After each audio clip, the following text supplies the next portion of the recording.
Welcome to our channel. Today we how to disable USB debugging for Android, beginner guide step by step clearly. To disable USB debugging on your Android device, start by locating the Settings app. Open the Settings app from your home screen or app drawer. Scroll down and find About Phone or About Device. Tap on About Phone to look for build number within the About section. Tap on build number 7 times rapidly. This action will enable developer options on your device. Go back to the main settings menu. Scroll down and select System or Additional Settings. Find and tap on Developer Options. In the Developer Options menu, look for USB debugging. You will see a toggle switch next to USB. Tap the switch to turn it off.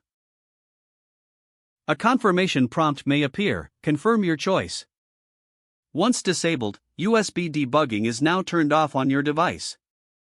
You have successfully completed the process. If the page does not load, refresh the browser or try again in a private or incognito window. Make sure you are using the correct email address, then retype it carefully to avoid small typos. If your password is not accepted, use the reset option and create a new strong password you can remember.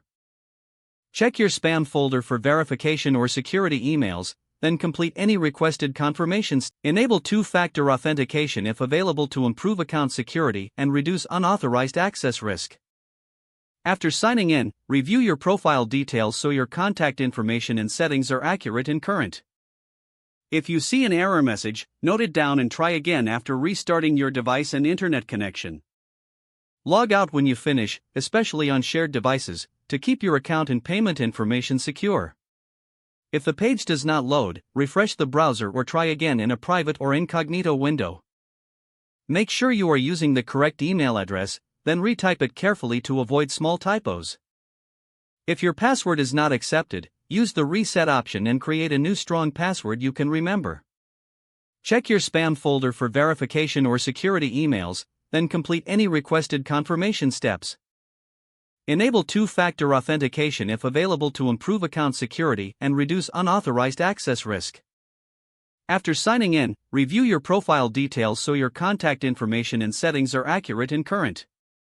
If you see an error message, note it down and try again after restarting your device and internet connection. Log out when you finish, especially on shared devices, to keep your account and payment information secure. Don't forget to like this video and subscribe to our channel for more step-by-step tech guides.